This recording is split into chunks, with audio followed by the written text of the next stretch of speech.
I think I said already. I just didn't know if mentally, 75% of this game is mental. I didn't know mentally where Garcia was. I that was my one thing that was holding me up a little bit. Where is he mentally? If he's right mentally, he's gonna win the fight. And at the end of the day, I made a leap of faith and said he's gonna be right mentally, and he's gonna be able to handle the. Ryan Garcia, he will be facing Conor Benn. He will be defending his WBC title against Conor Benn, the much anticipated fight that we've all been looking forward to seeing. I think it's going to be a very high-profile fight. On paper, Ryan Garcia has all of the skills to exploit Conor Benn's weaknesses very, very early. Now, if Conor Benn sticks it on him, comes with that smoke, pressures him, sits on his chest, I don't know how Ryan Garcia is going to handle that, if he's going to be able to put his technical tactics in play. Early day prediction. Of Ryan Garcia. Ryan Garcia, but by what means? Stoppage. Early rounds. Yeah. Ryan Garcia and Conor Benn. Conor's a warrior. Yeah. Look, he's a warrior, but he hasn't made 147 in a long time. I think that's gonna hurt him. Yeah. That's gonna really hurt him. To get to 147 is gonna really hurt him, and Ryan hits hard and it's tremendously, unbelievably fast. So I think Ryan catches him. And when you haven't fought in a division in 4 years, that tells you your body is not responding anymore. When you go up to weight divisions and fight back-to-back fights with a natural super middleweight at middleweight and Chris Eubank Jr., then your body doesn't respond, fluctuating, going back and forth, especially.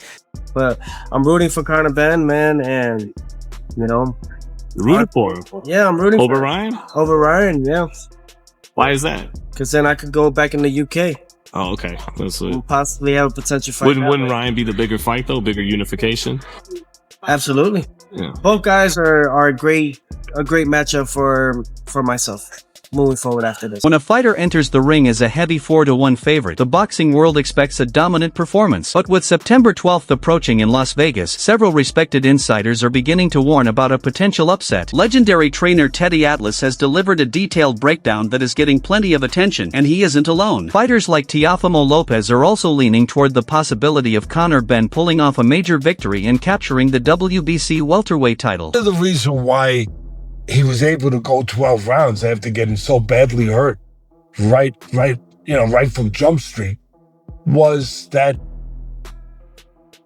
Garcia, his toughness, but Garcia didn't really go after the knockout acceptance spots.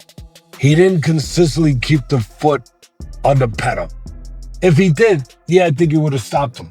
Now, why didn't he?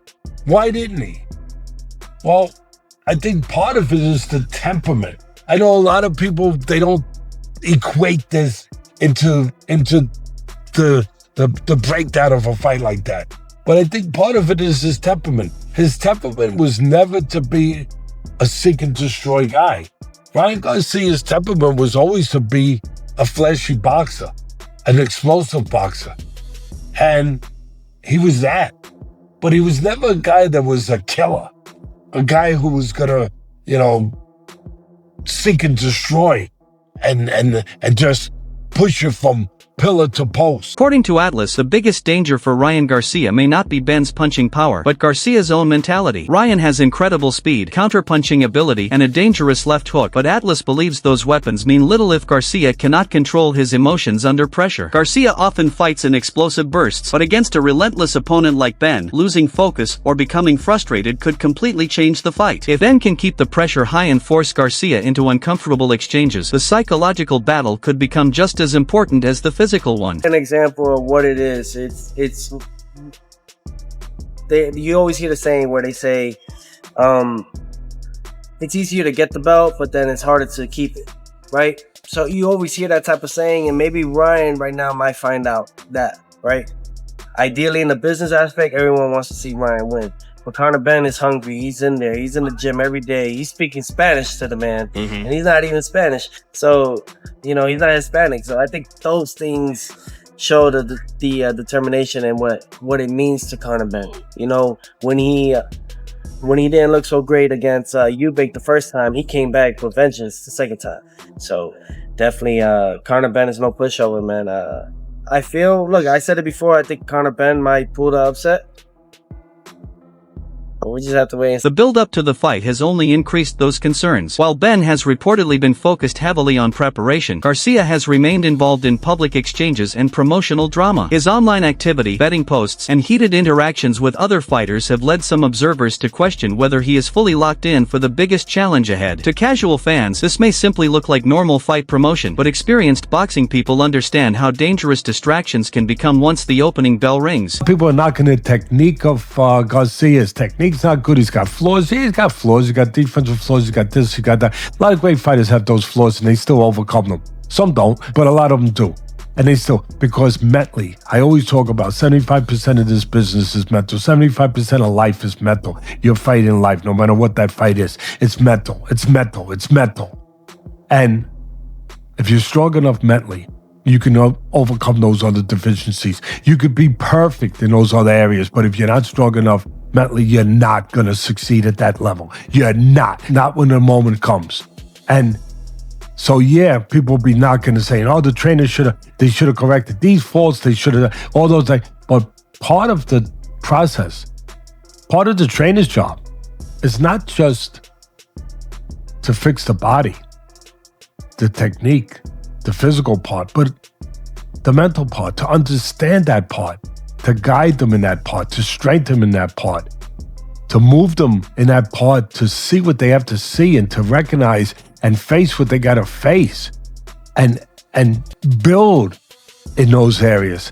And there's very few people in this business that can do that. There's very few people in this business that even understand that. But the fighters understand it. At some point, they might not articulate it the way I'm articulating it, but they live it.